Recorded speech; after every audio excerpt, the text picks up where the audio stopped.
전능하사 천지를 만드신 하나님 아버지를 내가 믿사오며 그 외의 아들 우리 주 예수 그리스도를 믿사오니 이는 성령으로 잉태하사 동정녀 마리아에게 나시고 본디오 빌라도에게 고난을 받으사 십자가에 못 박혀 죽으시고 장사한 지 사흘 만에 죽은 자 가운데서 다시 살아나시며 하늘에 오르사 전능하신 하나님 우편에 앉아 계시다가 저리로서 산 자와 죽은 자를 심판하러 오시리라. 성령을 믿사오며 거룩한 공예와 성도가 서로 교통하는 것과 죄를 사하여 주신 것과 몸이 다시 사는 것과 영원히 사는 것을 믿사옵나이다. 아멘.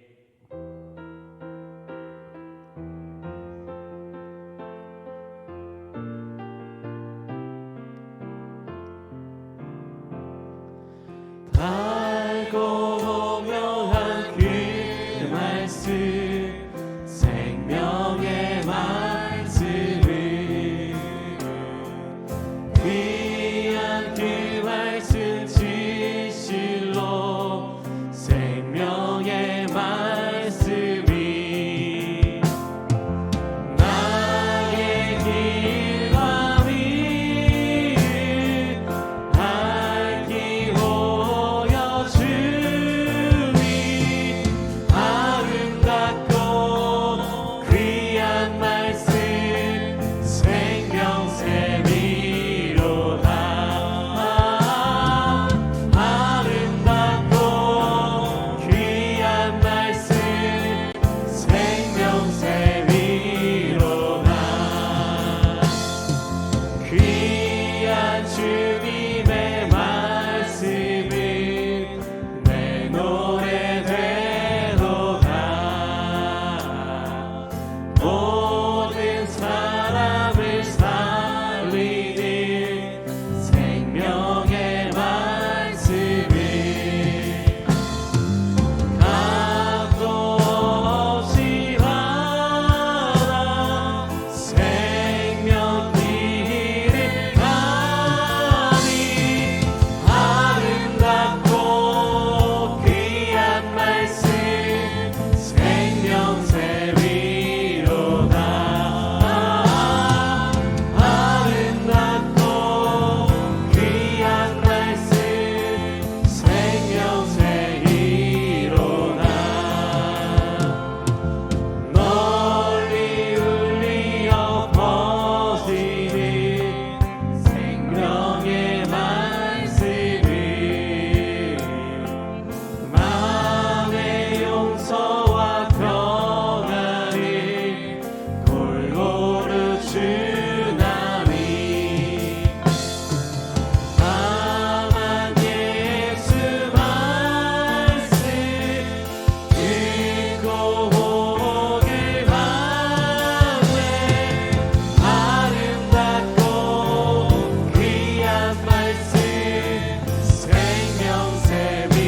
생명샘이로다. 아름답고 귀한 말씀 생명샘이로다. 아멘.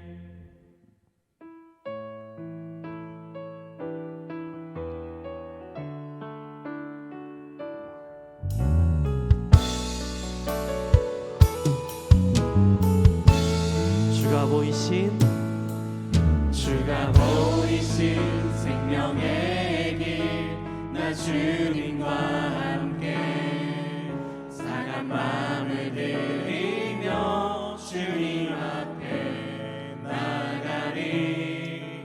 나의 의로움이 되신 주 그 이름 예수 나의 길이 되신 이름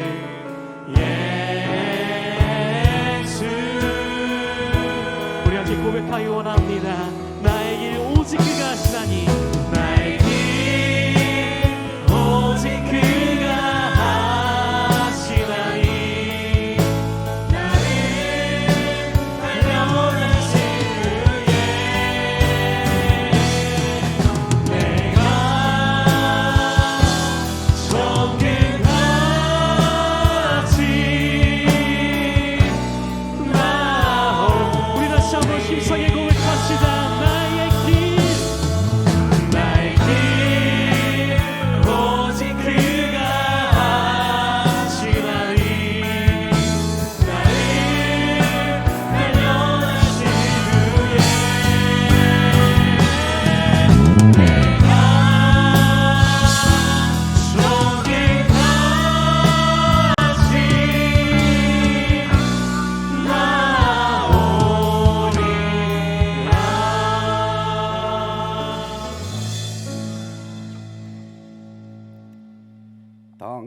기도드리겠습니다. 사랑과 은혜가 풍성하신 하나님 아버지, 모든 계절을 통하여 저희들에게 기쁨을 주시고 은혜를 베풀어 주시니 감사드립니다. 하나님 아버지, 엄등선한이 지나고 만물의 기지개를 펴는 새봄을 맞을 수 있게 하시니 감사드립니다. 계절이 바뀐 이때에도 변함없이 주님의 전으로 찾아 하나님을 예배드릴 수 있게 하시니 감사드립니다.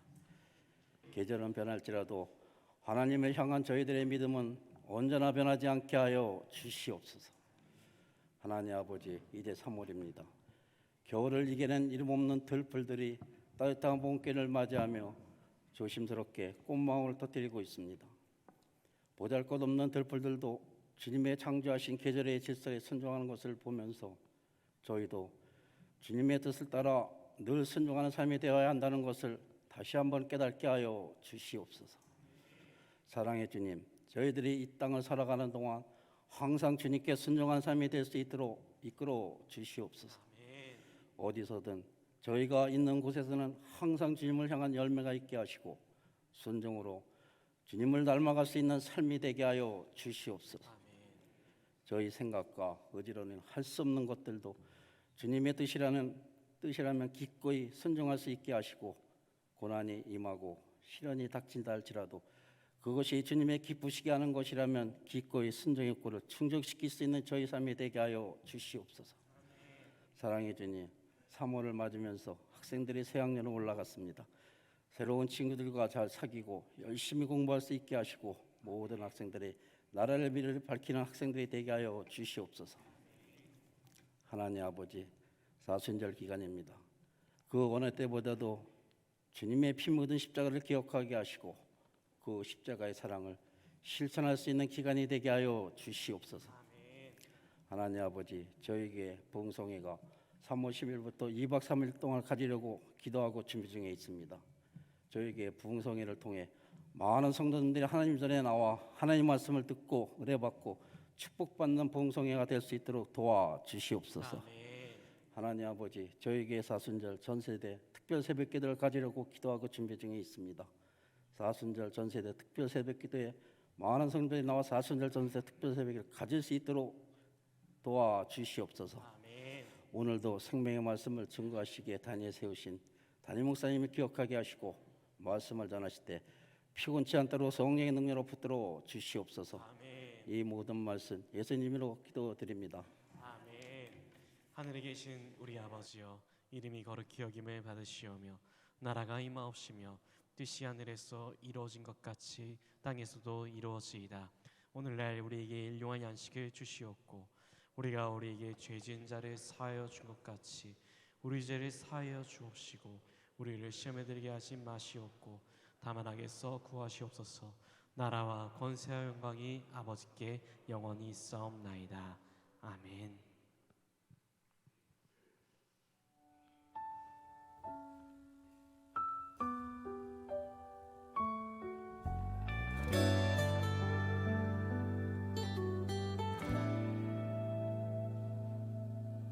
주 말씀 내 삶 비출 때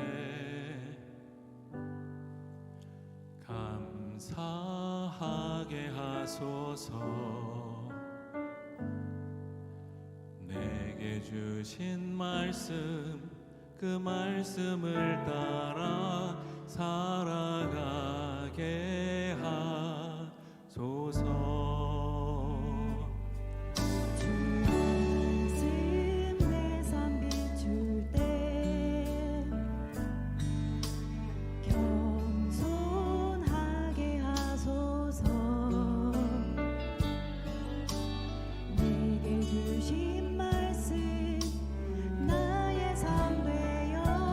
주를 함께 하소서.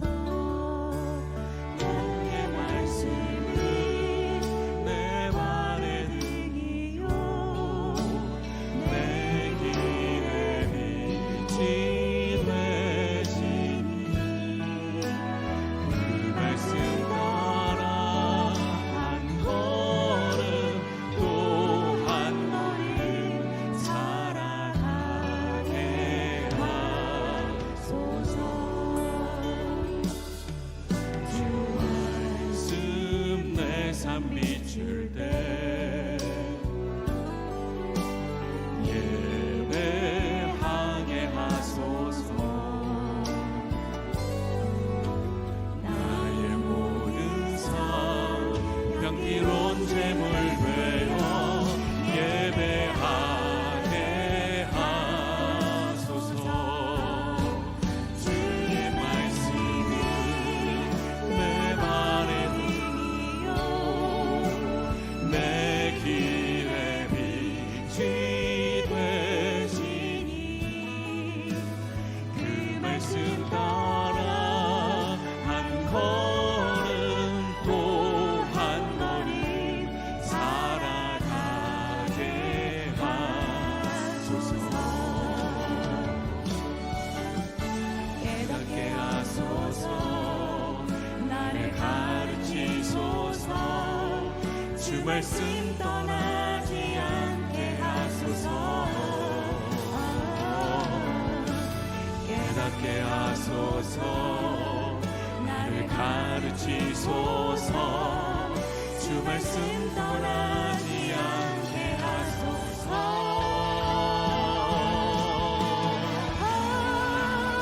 주의 말씀은 내 발의 등이요 내 길의 빛이 되시니 그 말씀 따라 한 걸음 또 한 걸음 살아가게 하소서. 주의 말씀은 내 발의 등이요 내 길의 빛이 되시니 그 말씀 따라 한 걸음 또 한 걸음 살아가게 하소서. 그 말씀 따라 한 걸음 또 한 걸음 살아가게 하소서.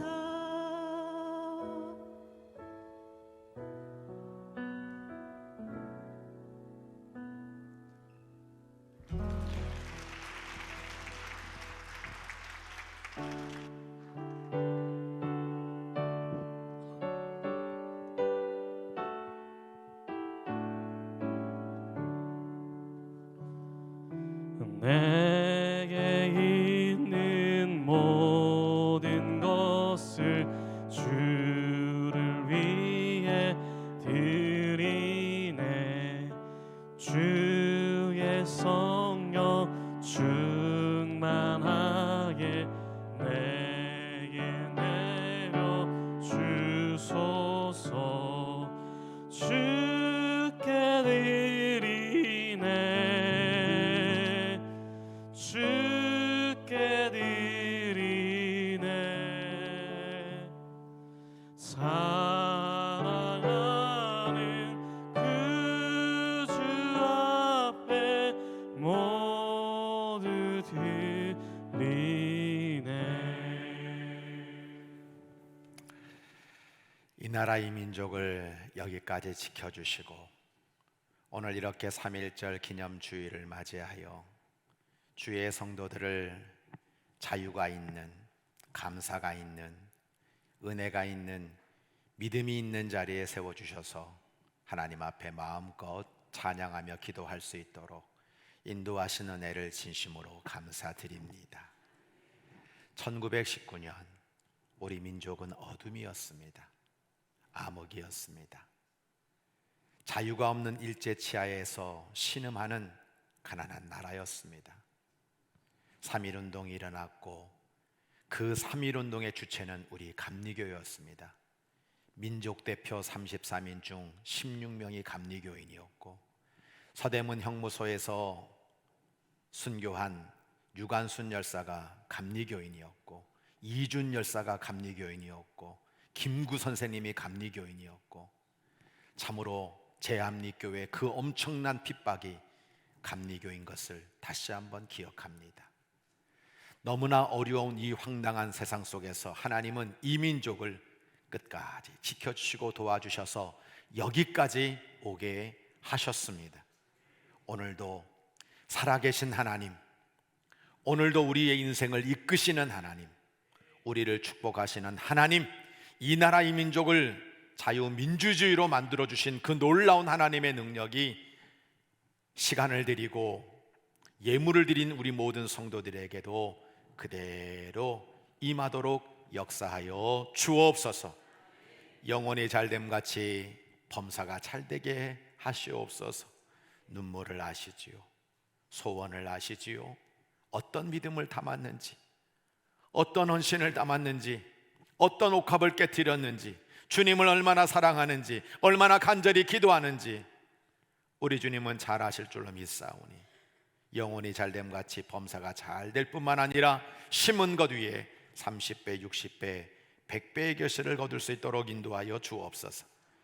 우리 윤태순 권사님 어머니 한남순 귀한 성도님 우리 교회에 등록케 하시니 감사드리고, 날마다 구원받아 예수로 말미암아 하나님 나라가 확장되도록 영원한 생명 구원을 받는 천국 백성으로 축복하여 주옵소서.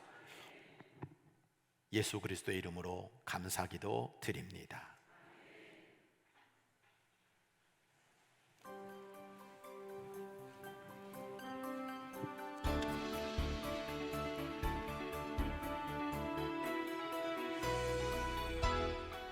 하나님의 사랑으로 자녀되고 예수님의 구원으로 제자되고 성령님의 감동으로 다리가 되는 규련교회 주일 예배에 참여하신 모든 성도님들과 새가족 여러분들을 주님의 사랑으로 환영하며 축복합니다.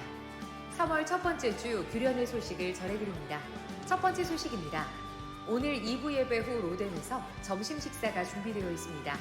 이번 주 식사 섬김은 3여선교회에서, 설거지는 청장면선교회에서, 다음 주 식사 섬김은 9여선교회에서, 설거지는 2남선교회에서 섬겨주시겠습니다. 귀한 섬김에 감사드립니다. 두 번째 소식입니다. 기획위원회 모임이 점심 식사 후 목양실에서 있습니다. 교회를 위해 수고하시는 기획위원회 분들을 위해 기도해 주시기 바랍니다. 세 번째 소식입니다. 봄철 대신방과 새가족 신방이 진행되고 있습니다. 목자분들을 통해 날짜와 시간을 신청해 주시기 바랍니다. 네 번째 소식입니다. 금요 성령 예배가 매주 금요일 저녁 8시 30분 대예배실에서 드려집니다. 기쁨이 넘치는 찬양과 은혜로운 말씀과 뜨거운 기도가 있는 금요 성령 예배에 성도님들을 초대합니다. 특송은 이 여선교회에서 준비해 주시겠습니다. 다섯 번째 소식입니다. 2024년 부흥회가 다음 주 주일부터 수요일까지 나를 다시 고쳐 사용하여 주옵소서라는 주제로 열립니다. 강사로 섬기시는 담임 목사님을 위해 기도해 주시고 접대로 섬기실 성도님들은 사무실로 신청해 주시기 바랍니다. 마지막 소식입니다. 사순절 특별 새벽 기도회가 3월 11일 월요일부터 29일 금요일까지 3주간 진행됩니다. 주님의 십자가의 사랑을 기억하며 특별 새벽 기도회에 참여해 주시기 바랍니다. 새로운 한 주의 시작입니다. 이번 한 주도 사랑의 주님과 함께 행복한 한 주 되세요. 사랑합니다. 시편 119편 67절 71절 우리 함께 한 목소리로 합독합니다. 고난당하기 전에는 내가 그릇 행하였더니 이제는 주의 말씀을 지키나이다. 고난당한 것이 내게 유익이라. 이로 말미암아 내가 주의 율례들을 배우게 되었나이다. 아멘. 십자가는 예수님의 사랑이 담긴 구원입니다. 부활은 하나님의 영광이 담긴 영생입니다.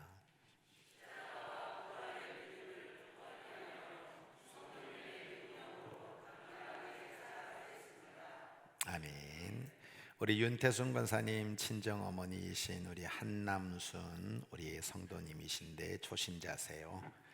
이렇게 우리 어머니, 우리 부모님, 우리 가족이 구원받기를 염원하는 그 마음으로 이렇게 모시고 온 것 같은데 어디 계신가요? 네, 잠깐 좀 두 분 일어나 보세요. 아유, 어쩜 두 분은 붕어빵이시네요. 참 닮으셨어요. 네, 우리 환영의 박수 합니다. 네, 잘 오셨습니다. 오늘 특송한 우리 김원 이인숙 권사님 좀 일어나세요. 돌아서시고. 네. 오늘 말씀의 주제와 너무나 짠 것도 아닌데 어쩜 이렇게 귀한 찬양을 해주셨는지 너무 감사해요. 우리 이인숙 권사님은 이렇게 오늘 특송을 위해서 머리도 자르시고 옷도 한 벌 사시고, 특송하면 이렇게 좋은 일이 생깁니다. 자, 오늘 귀하게 찬양해서 감사합니다. 마음 담고 감사합니다.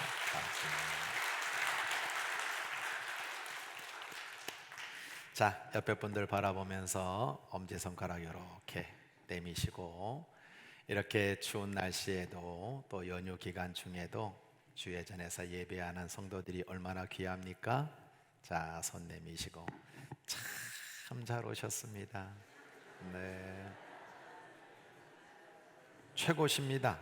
네, 이 최고의 마음이 담기면 옆에 사람하고 이렇게 엄지손가락을 좀 붙이기도 해요.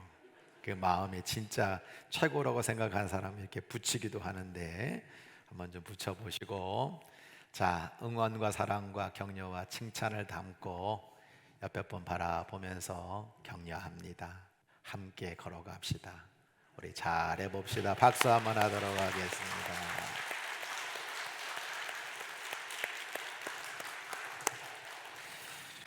오늘은 3.1절 기념주일인데 제 마음에 감동이 왔어요. 그 감동이 뭐냐면 우리도 한번 대한독립 만세를 외쳐보면 좋겠다. 그래서 자, 준비됐죠? 딱 하고, 여러분 무슨 말씀드렸듯이 김구 선생님, 이준 열사, 유관순, 민족대표 33인 다 감리교인이었어요. 감리교가 얼마나 나라를 사랑하고 제암리교회에서 순교하면서까지 이 나라의 민족 독립을 염원하면서 달려갔던 자랑스러운 교단이 감리교단입니다. 만세운동 생각하고서 제가 대한독립 만세 한번 하시면 여러분은 만세 만세 만세 안 하는 거예요. 네, 자, 합니다. 대한독립 만세! 아유, 너무 잘했어요. 지금 저기 우리 제암리 온 것 같아요. 네, 감사합니다. 기도하겠어요.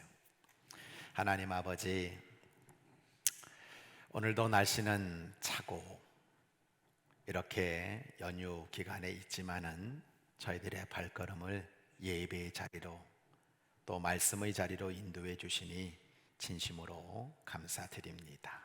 우리의 믿음을 받아주시고 말씀을 들을 때 이 속에서 길이 보이고 또 힘을 얻고 또 복을 받는 그런 말씀 되도록 인도하여 주옵소서.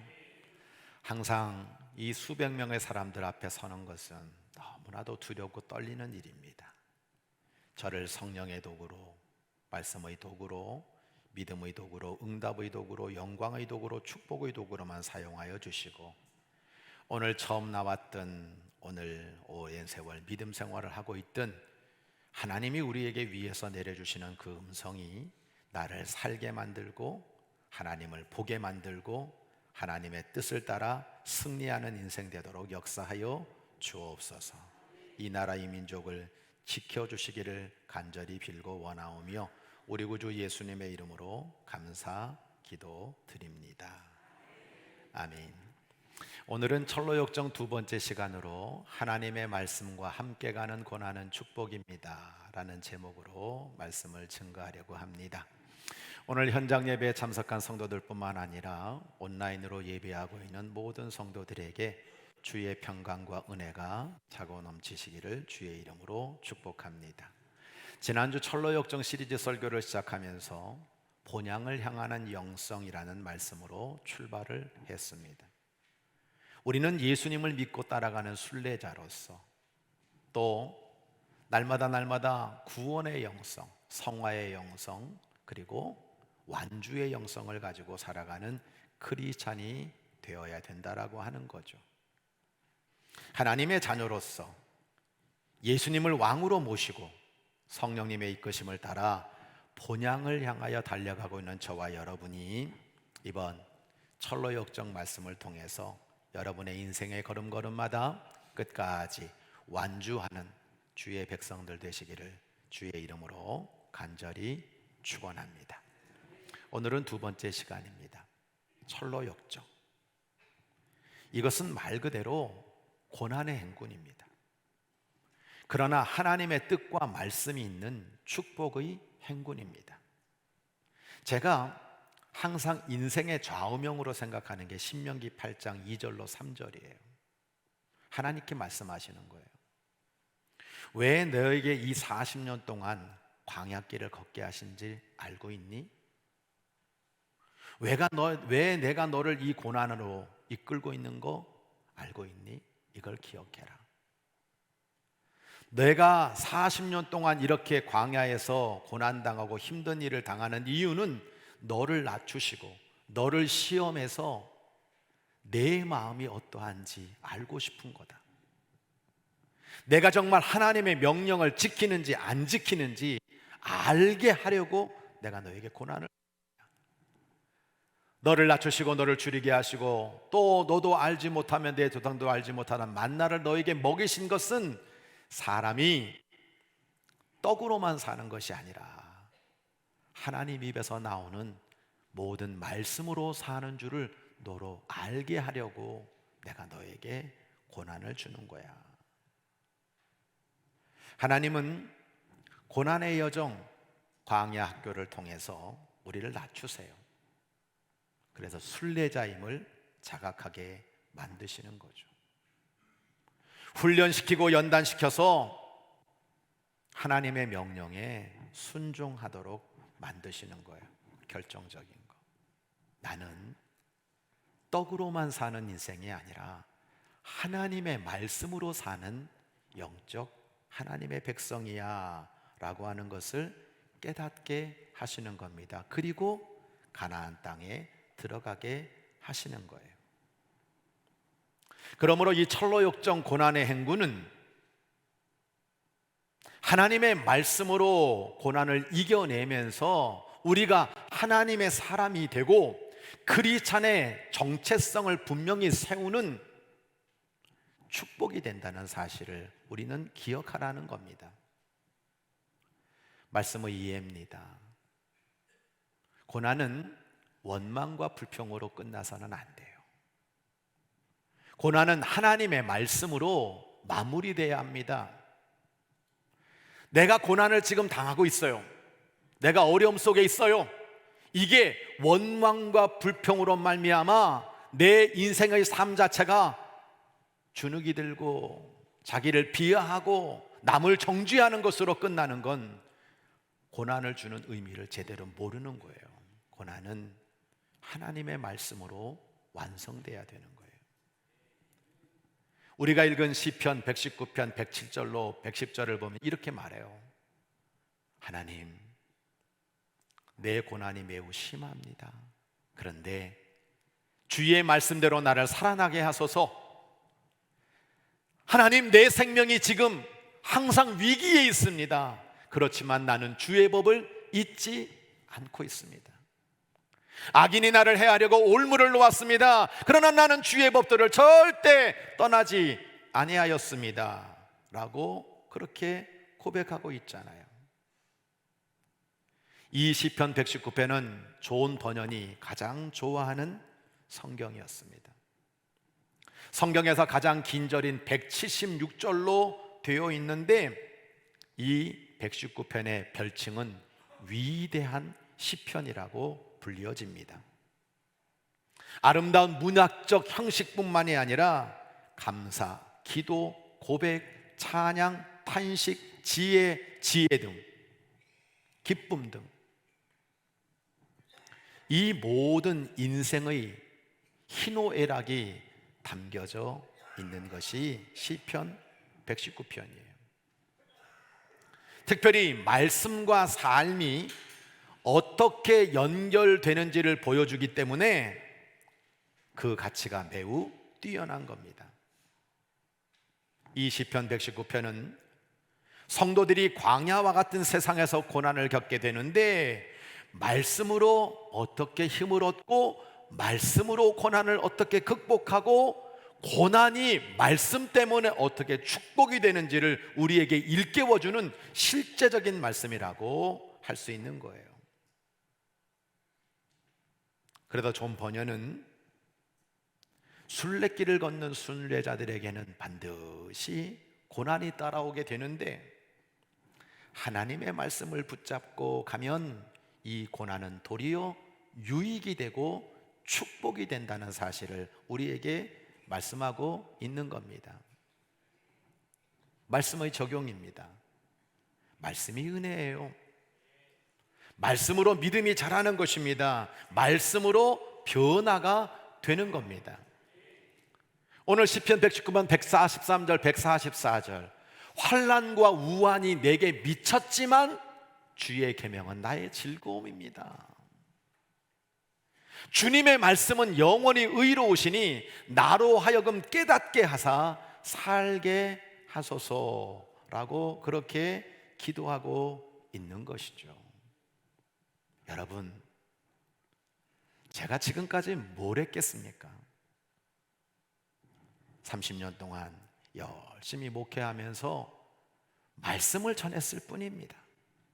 그런데 첫 목회부터 지금까지 제가 만나고 전화오고 또 지금까지 교제하는 분들이 한결같이 저에게 하는 간증이 있어요.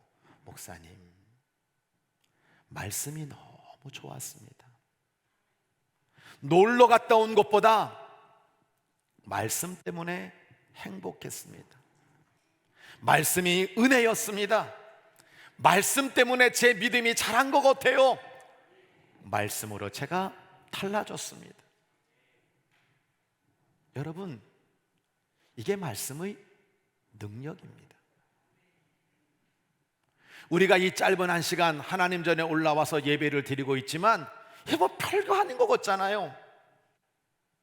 여기 와서 성경 말씀 잠깐 듣는 이 시간이 어떻게 보면 우리의 삶의 은혜가 되고 힘이 되고 복이 된다는 사실을 우리는 부인할 수가 없는 거예요. 엄지영 씨가 작사 작곡하고 박종호 장로님이 찬양을 했던 주의 말씀은 이라고 하는 노래가 있어요. 시편 119편을 요약해 놓은 겁니다.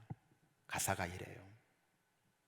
여호와여 주의 말씀을 묵상함이 내 영혼의 심히 좋았습니다.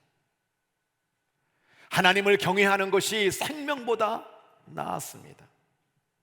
내 안에 주의 말씀은 내 입에 꿀보다 달았습니다.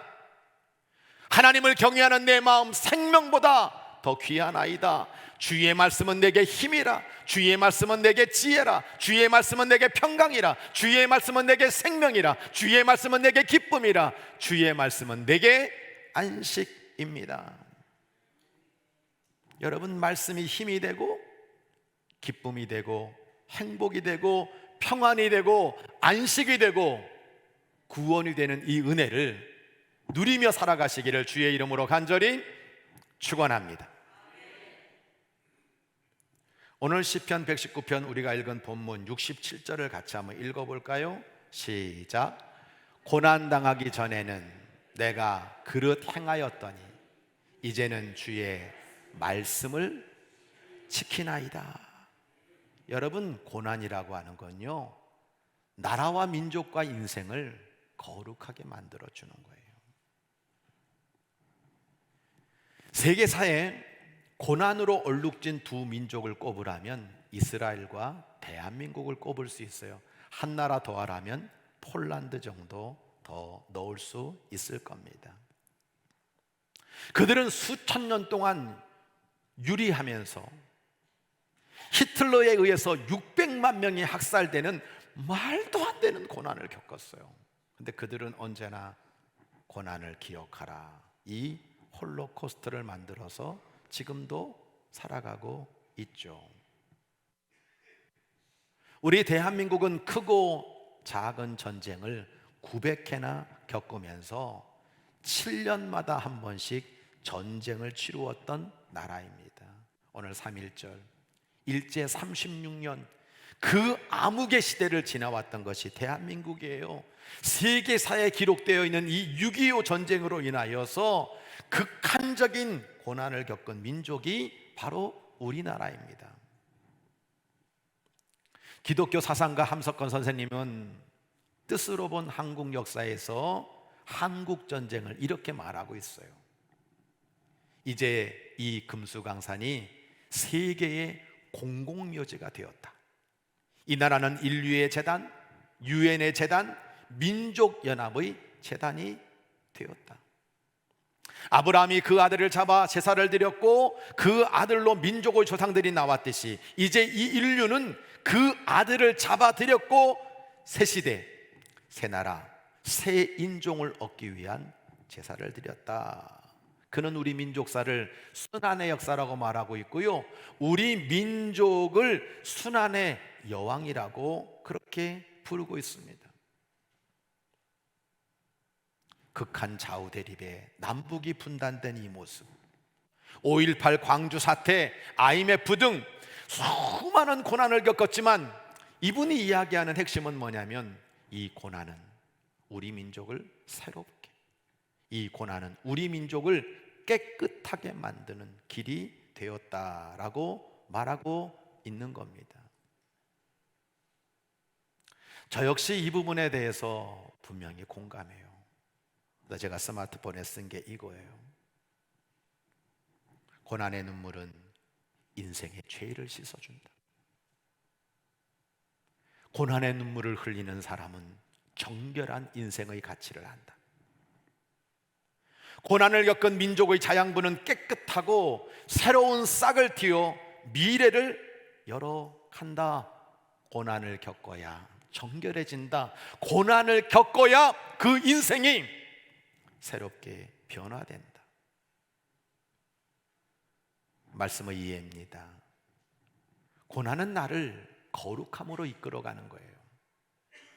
베드로전서 4장 1절로 2절을 보면 우리 예수님께서 십자가 위에서 고난을 당하셨죠. 우리에게 당부하는 겁니다. 너도 예수님처럼 이런 고난의 마음으로 갑옷을 삼아야 된다.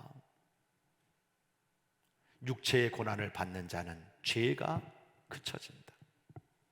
그 후로는 다시 사람의 정욕을 따르지 않고 하나님의 뜻을 따라 육체의 남은 때를 살게 하려 함이라 말씀하고 있으면서, 고난은 저주가 아니고 고난은 우리에게 아픔이 아니고 그 고난 때문에 죄가 그쳐지고 고난 때문에 내가 하나님의 뜻을 따라 살아가는 정욕이 내 삶의 주인이 되지 않는 길을 열어가게 만들어 준다는 거예요. 존 버녀는 고난이 그의 인생을 거룩하게 만들었다고 고백하고 있어요. 이 고난이 나를 하나님과 가까이 하게 만들었다고 말하고 있습니다. 그는 엘스토라고 하는 한 마을에서 가난한 용족공의 아들로 태어났어요. 어린 시절부터 생존, 가난 이 속에서 끊임없이 고난받으며 싸워야 했습니다.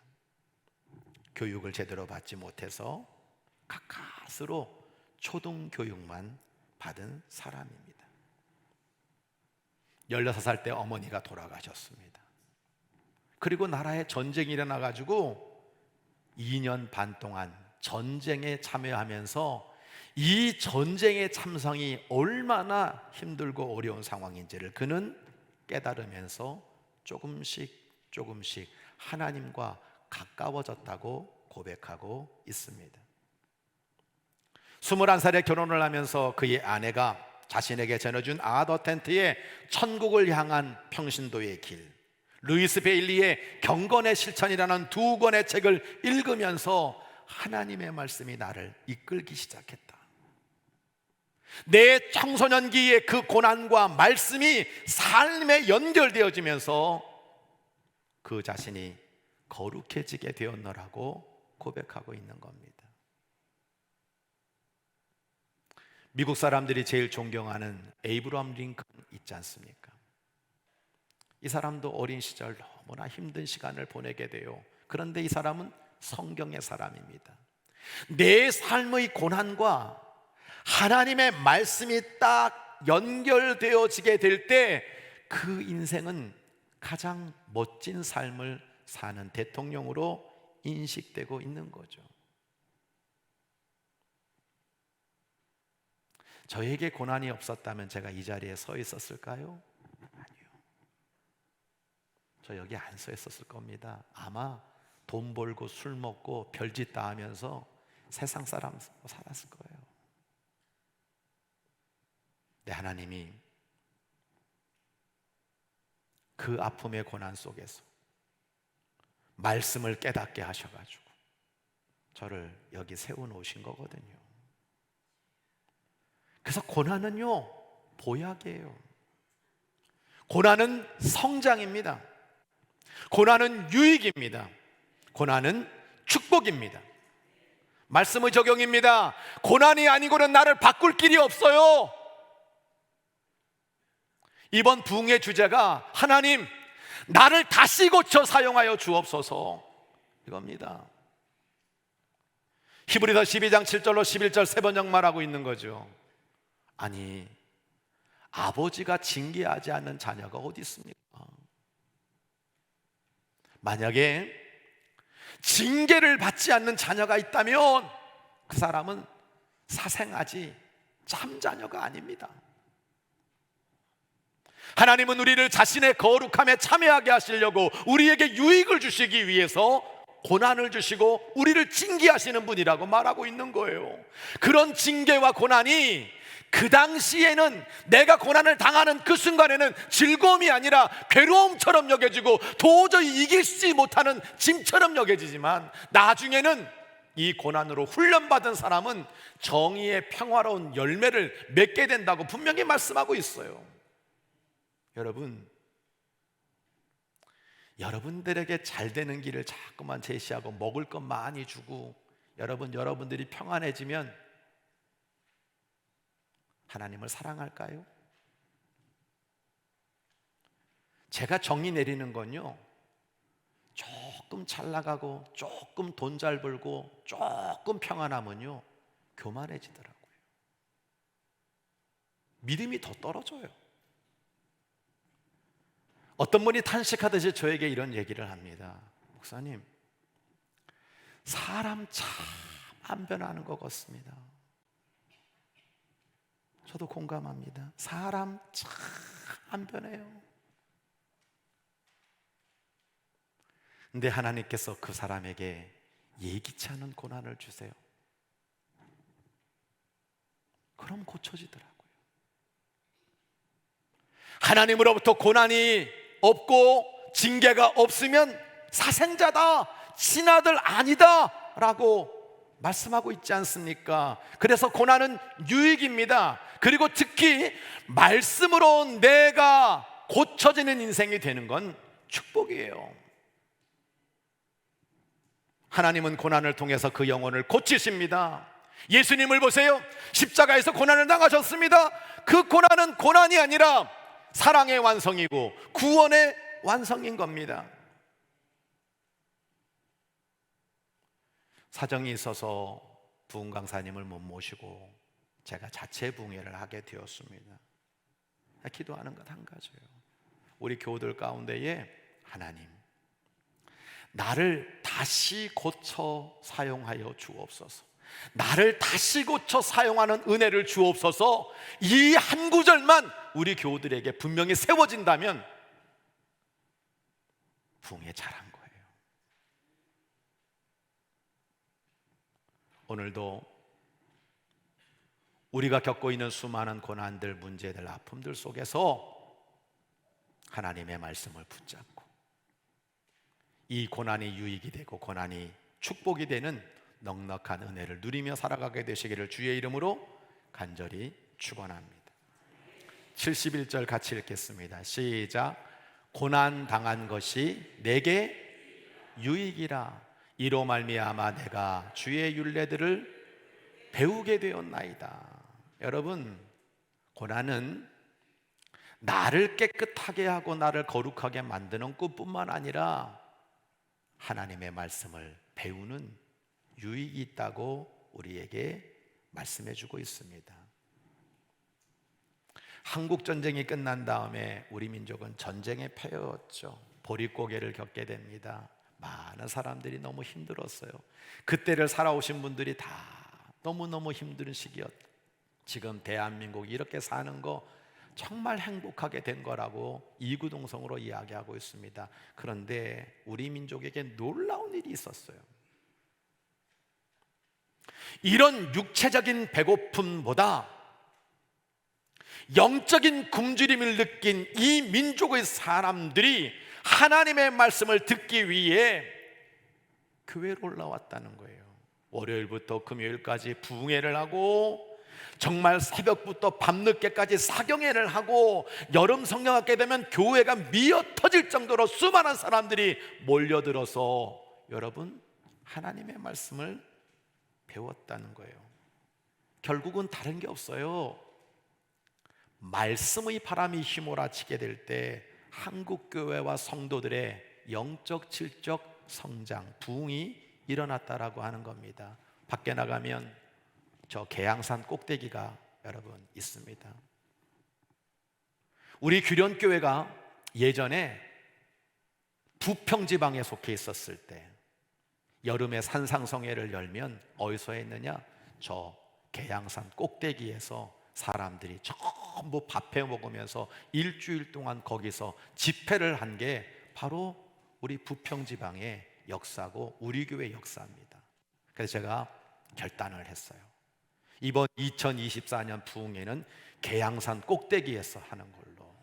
여러분 다 오실 거죠? 계양산 꼭대기에서 한다고요. 오실 거죠? 예, 여러분 소리가 적어서 안 갑니다. 뻔해요. 그래서 말씀 때문에 교회가 달라졌고요, 인생이 달라졌어요. 말씀의 이해입니다. 여러분들이 만약에 이런저런 고난을 당하면요, 이렇게 생각하세요. 하나님 말씀을 통해서 하나님 만나야 돼. 하나님 따르라고 하는 신호를 하나님이 보여주고 계시는구나. 이렇게 깨달으시기를 바랍니다. 아모스 8장 11절을 보면 하나님 말씀하셨어요. 보라, 날이 이를 것이다. 내가 기근을 너희 땅에 보낼 거다. 양식이 없어 주림이 아니며 물이 없어 가람도 아니다. 여호와의 말씀을 듣지 못한 기갈이라고 그렇게 선포하고 있는 아모스 선지자를 보는 거예요. 아모스 선지자는 남유다에서 태어난 양치기이자 농부였습니다. 근데 이 사람은 여로보암 2세인 이스라엘에 가서 하나님의 말씀을 선포했죠. 근데 그때는요, 잘 살았어요. 그때는 전쟁이 없었어요. 사람들 물질적으로 풍요로웠어요. 그런데 그 속을 가만히 보니까 빈익빈 부익부, 정치가들 수많은 나라가 정말로 약한 자들을 괴롭히고 그 사회가 멍들고 병들어서 너무나 죄악된 모습을 가지고 있는 것을 아모스가 본 거예요. 여러분 쉽게 얘기할까요? 지금의 대한민국과 같아요. 전쟁은 없어요. 사람들 잘 살아요. 먹을 거 어려움 없어. 그런데 사회는 병들었어. 법은 제대로 발동되지 않아. 온갖 횡포들이 난무하는 그 모습이에요. 백성들은 말하는 거예요. 우리에게 왜 이런 일이 벌어졌지? 아모스는 분명히 말하는 겁니다. 그거 모르냐? 양식이 없어서도 아니고 물이 없어서도 아니야. 하나님의 말씀을 잃어버린, 하나님의 말씀이 우리의 삶을 다스리지 못하는 그 영적 기갈이 오늘 이 사회, 이 민족, 이 나라를 이렇게 병들게 만드는 거야. 그걸 몰라?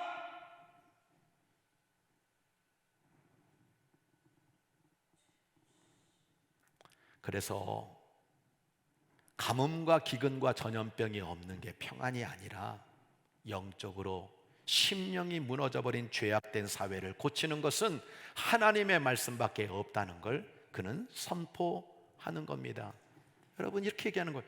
내가 너희들에게 이제부터 가뭄, 기근, 전염병을 내려서라도 고난을 줘서라도 너희들이 하나님의 말씀을 회복하는 것이 더 소중하다는 걸 말하고 있는 겁니다. 성도 여러분, 제가 아까 잠깐 언급했듯이 고난과 시련이 없는 사람이 진정으로 하나님을 사랑할 수 있을까요? 나에게 고난이 왔어요. 말씀을 깨달았어요. 그래서 하나님을 사랑하게 됐어요. 그렇다면 그 고난은 하나님이 우리에게 주시는 신앙의 궁극적인 축복이 되는 겁니다. 이 존 버년의 전기를 보면 그가 하나님을 만나고 하나님께 가까이 가게 된 사건들을 우리 가운데 밝히고 있는데 그게 고난이었다는 거예요. 12살 때 옆에 있는 우주강에 친구와 함께 뱃놀이를 하다가 배가 뒤집어져 버렸어요. 옆에 있는 사람들 때문에 겨우 구사일생으로 살아나는 이 존 버년의 모습을 보는 거죠. 그때 물에 빠져 죽을 위기에서 자신이 살아난 것 때문에, 이 고난 때문에 존 버년은 이렇게 말하는 거예요. 내가 평생 처음으로 감사하는 마음을 가지게 되었다. 오, 고난인데? 죽을 뻔했는데 나는 감사하게 되었다라고 말하고 있어요. 얼마 후 독사에게 물려 죽을 위기를 맞게 됩니다. 그래서 친구가 야, 독사야! 그래가지고 이 존 버년이 펄쩍 뛰어가지고 옆으로 피하게 되는데요. 그는 이렇게 고백해요. 그 순간 누군가가 나를 들어서 옆으로 옮겨주는 것 같은 나도 모르는 어떤 느낌을 받았다라고 말하고 있어요. 그는 이 두 가지 고난을 통해서 나를 살려주신 하나님의 존재에 대해서 생각하게 되었다라고 회고하고 있습니다. 그의 어머니의 죽음은 그에게 충격적이었습니다. 사람은 언젠가 죽는구나. 사랑하는 사람도 죽는 거구나. 그럼 나 죽은 다음에 어디로 가지? 이 영적 질문을 그는 던지게 됩니다. 어머니는 살아계실 때 이 존 버년에게 말했습니다. 사람이 죽은 후에는 영원한 삶이 있어. 너 그거 잃어버리지 마. 이 말씀을 들으면서 그는 어머니의 죽음이라고 하는 고난이 천국을 그리는 그런 삶을 살게 되었던 겁니다. 결정적인 사건이 하나 더 생깁니다. 그가 군대를 갔습니다. 그런데 보초를 서게 되었는데 갑자기 몸이 너무 아픈 거예요. 열이 났다고 합니다. 그래서 피실피실 왜 이렇게 아파 이러고 있을 때 그걸 지켜보던 옆에 있는 동료가 야, 들어가. 내가 너 대신 보초 서줄게. 그래가지고 고마워. 그리고 들어가서 쉬고 있는데 그 밤에 적군이 기습을 해서 나를 대신하여 보초 서주던 그 병사가 죽게 돼요. 존 버년은 이 일로 말미암아 하나 큰 깨달음을 얻게 되는 거죠. 누가 나를 대신해서 죽어줄 수도 있구나. 내가 죽었어야 되는데 나에게 배려하고 나를 도와줬던 그 종로가 죽었구나. 그래서 여러분, 이 존 버년은 그 고난으로 말미암아 예수님의 대속적인 죽음, 예수님의 십자가 사랑을 깨닫는 기회가 되었다고 말하고 있는 겁니다. 고난은 유익이에요. 고난은 축복이에요. 하나님의 말씀을 깨닫는 너무나도 소중한 자산입니다. 말씀의 적용입니다. 고난을 통해 하나님의 말씀을 배우세요. 말씀을 깨달으세요. 그리고 말씀을 전하는 하나님의 백성들 되시기를 주의 이름으로 간절히 부탁합니다. 전도서 7장 2절로 3절 우리에게 말하고 있죠. 초상집에 가는 것보다 잔치집 가는 게 낫다. 왜? 슬픔이 웃음보다 낫다. 왜? 초상집 가서 먹고 마시고 즐기고 즐거워하는 게 좋을 텐데, 여행 가서 신나게 노는 게 좋을 텐데 왜 장례식장 가는 게 낫습니까? 사람의 끝을 본다는 거예요. 그 슬픔 속에서 내가 마음의 유익을 얻는다 생각한다는 거예요. 깨닫는다는 거예요. 고난이 도리어 깨달음을 얻는 기회가 된다면 그건 축복입니다. 여러분, 고난을 통해서 이 존 보녀는 달라졌어요. 복음의 진리를 깨달았어요. 그는 그 마음이 뜨거워지자, 내가 어릴 때 그 고난의 시간도 다 뜻이 있었구나. 내가 살면서 이런 위기 말도 안 되는 누군가가 나를 위해 죽어가는 이 모습을 보면서 하나님이 나를 사랑하시는구나. 이것들을 깨달은 존 보녀는 평신도로서 말씀을 전하기 시작합니다. 그런데 당시 목사 안수를 받지 않은 평신도가 설교하는 것은 범법 행위였습니다. 그는 체포되었어요. 법정에 서게 됐어요. 그 법정에서 그는 자기 변호를 이렇게 하고 있습니다. 내가 전한 복음으로 인하여 제가 고통을 받고 고난을 당한다면 그것은 오히려 하나님이 저에게 주시는 은혜의, 아니, 지금 복음 전하다가 고통을 받고 고난을 받고 있는데 이건 하나님이 나에게 준 은혜의 기회라니. 제가 하나님의 사람으로 천국을 위해 선한 일을 하다가 체포를 당했으니 얼마나 감사한지. 아니, 지금 체포당한 게 감사라니. 그는 우리에게 이렇게 말합니다. 여러분 모두도 주님을 위하여 고난받는 일이 도리어 복이 되는 것을 알게 되시기를 바랍니다. 짱이죠. 그래서 이렇게 멋진 최후 변론을 한 존 보년에게 12년 감옥 생활이 시작됩니다. 어이가 없죠? 복음 전했다고 12년 감옥 생활이라니. 여러분이 만약 12년 감옥 생활을 하게 된 존 보년의 처지라면 여러분 이 고난과 이 억울함을 어떻게 말하겠습니까? 그는 이렇게 말하고 있어요. 사실 나는 그때처럼 하나님의 말씀에 깊이 심취한 적이 없었다. 전에는 별 의미 없어 보이던 말씀들이 생생하게 다가왔다. 말씀 속에서 만나는 주님과의 깊은 교제는 그 어떤 두려움과 불안도 물리치게 했고 나를 확신 가운데 거하게 했다. 감옥살이는 고통스러웠지만 나는 고통 속에서 하나님의 은혜의 깊이를 세심하게 느낄 수 있었다. 그런 은혜로 나는 감옥생활 내내 세상 그 어떤 자유의 기쁨보다 비교할 수 없는 잔잔한 평안과 기쁨을 느낄 수 있었다. 히브리서 13장 6절은 감옥생활 내내 내게 큰 힘이 되었다.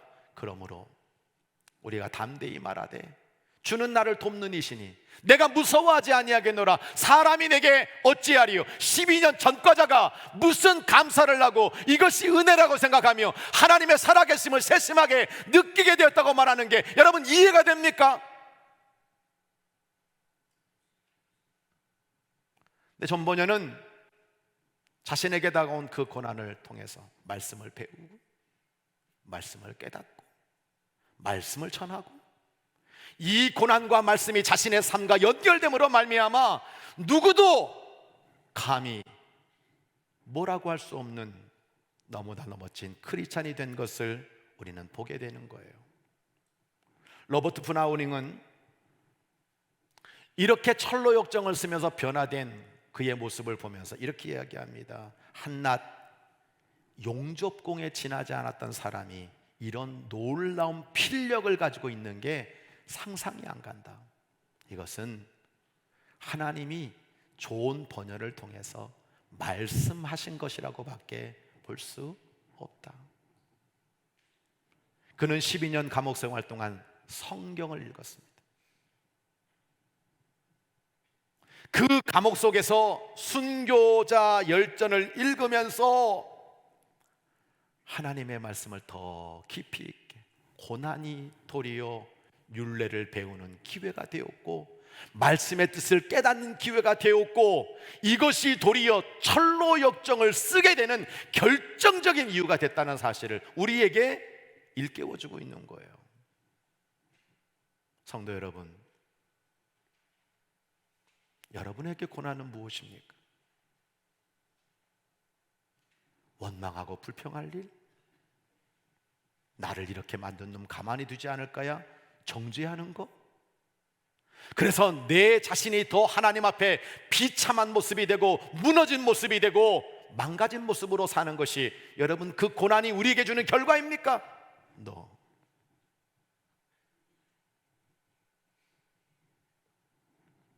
그 고난 때문에 나는 깨끗해졌습니다. 그 고난 때문에 나는 달라졌습니다.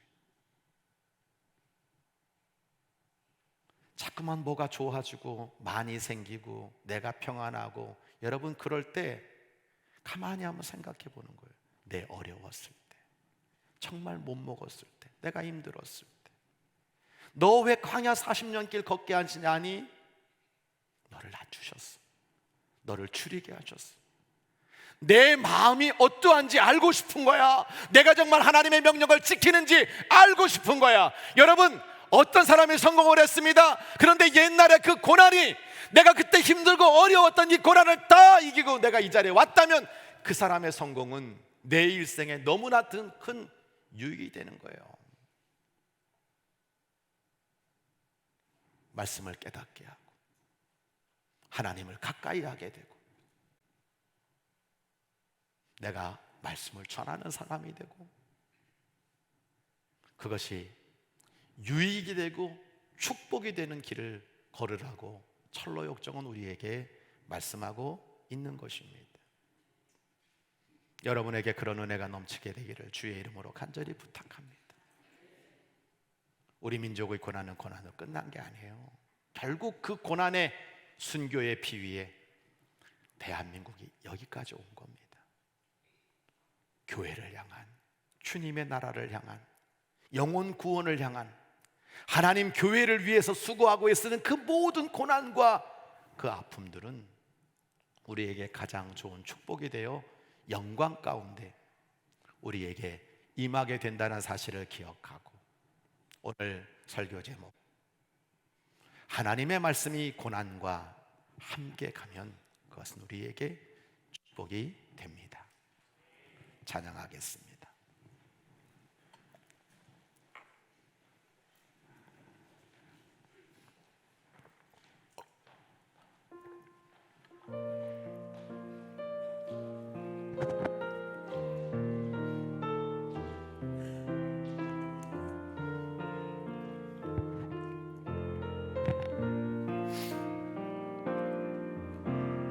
왜 나만 겪는 고난이냐고 불평하지 마세요. 고난의 뒤편에 있는 주님이 주실 축복 미리 보면서 감사하세요. 너무 견디기 힘든 지금 이 순간에도 주님이 일하고 계시잖아요. 남들은 지쳐 앉아 있을지라도 당신만은 일어서세요. 힘을 내세요. 힘을 내세요. 주님이 손잡고 계시잖아요. 주님이 나와 함께함을 믿는다면 어떤 역경도 이길 수 있잖아요. 우리 다 자리에서 일어나시겠습니다. 왜 이런 슬픔 찾아왔는지 원망하지 마세요. 주여, 당신은 잃은 것보다 주님께 받은 은혜 더욱 많음에 감사하세요. 아멘.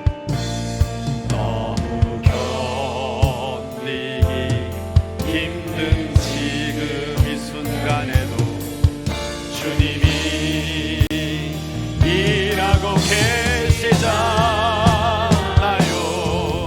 남들은 지쳐 앉아 있을지라도 당신만은 일어. 우리 오른손 들고 찬양합니다. 힘을 내세요. 힘을 내세요. 주님이 손잡고 계시잖아요. 주님이 나와 함께함을 믿는다면 어떤 고난도 견딜 수 있잖아요. 우리 두 손을 모으고 두 눈을 감고 이 예배당을 떠나기 전에 하나님 앞에 기도하며 나아가기를 원합니다. 때로 힘드시죠? 고난 때문에 답답하시죠? 그렇지만 이 고난은 말씀을 통해서 하나님 만나고 하나님 말씀 깨닫고 우리를 잘 훈련시켜서 연단시켜서 더 멋진 크리스찬이 되라고 하는 하나님의 신호입니다. 고난은 유익입니다. 고난은 성장입니다. 고난은 축복입니다. 그게 없으면 내가 바뀔까요? 고난이 없으면 내가 변화될까요? 내가 잘 먹고 잘 살 때 내가 정말 변화되던가요? 하나님은 오죽하면 칼과 기근과 전염병을 보내서라도 너희들이 고난을 받더라도 하나님의 사람이 되고 말씀을 배우는 축복의 사람이 되기를 원하신다고 말씀하고 있을까요? 이 시간 함께 기도하면서 하나님 말씀으로 잘 이길게요. 원망과 불평이 아니라 감사함으로 하나님의 은혜로 받아들일게요. 그리고 잘 이길 수 있도록 저를 도와주세요. 힘을 주세요. 함께 해주세요. 믿음의 승리자 되게 해주세요. 이번 부흥의 주제가 나를 다시 고쳐 사용하여 주옵소서. 말씀으로 고쳐주세요. 은혜를 받게 해주세요. 사모하는 마음으로 우리 한번 주의 크게 외치고 간절히 기도합니다. 주여, 하나님 아버지 감사합니다. 오늘 우리에게 믿음을 주시고 우리에게 아버지 예배를 주시고 우리에게 아버지 기도를 주시고 우리에게 주님을 향한 사랑을 주시고 아버지 주님을 바라볼 수 있도록 은혜를 주심으로 말미암아 아버지 말씀부터 기도할 수 있도록 인도하시는 은혜를 주심으로 감사드립니다. 우리는 철로 역정의 길을 걷고 있습니다. 고난이 우리 앞을 막고 있습니다. 아버지의 먼저들이 우리 앞에 있습니다. 아버지 원망과 불평이 아니라 감사함으로 받게 하여 주옵소서. 우리를 훈련시켜 주옵소서. 연단시켜 주옵소서. 달라지게 하여 주옵소서. 변화시켜 주옵소서. 깊이 있게 하여 주옵소서. 하나님의 사람으로 끝난다게 하여 주시옵소서. 오늘 하나님 아버지 주님께 맡겨드리며 나갈 때마다 하나님 다치 고쳐 사용하시는 내가 우리 가운데 있게 하여 주시고 주여 주여 기도를 잃어버렸고 예배를 잃어버렸고 말씀을 잃어버렸고 하나님을 잃어버렸고 온통 아버지 하나님 이 세상의 사람이 되어 살고 있는 저의 모습을 아버지의 고쳐 사용하여 주시기를 간절히 빌고 원하옵나이다. 하나님 진정한 성공자 철로 영성의 길을 완주하는 하나님의 사람으로 주께서 다듬으시고 주께서 세워주시고 주께서 하나님의 거룩한 일꾼으로 사용해 주시기를 간절히 빌고 원하오며 예수님의 이름으로 감사드립니다. 이제는 십자가 위에서 죄 많은 우리의 죄를 다 짊어지시고 죽으심으로 고난당하심으로 하나님의 사랑을 완성하시고 구원을 완성시켜 주신 우리 주 예수 그리스도의 은혜와 아들아, 딸아, 힘들고 어려워도 내가 너와 함께해. 말씀을 깊이 깨달아. 이 고난을 넉넉히 이기라고 우리를 축복하시는 하나님의 그 풍성하신 은혜와 내가 지치고 힘들고 어려운 순간마다 나에게 새 힘을 주셔서 나를 새롭게 변화시켜 주시는 성령의 새 역사가 오늘도 고난은 하나님의 말씀과 함께 갈 때 축복이 됩니다. 유익이 됩니다. 성장이 됩니다.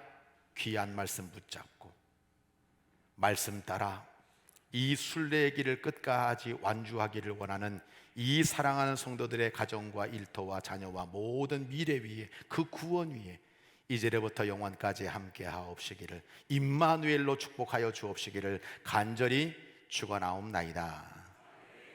아멘.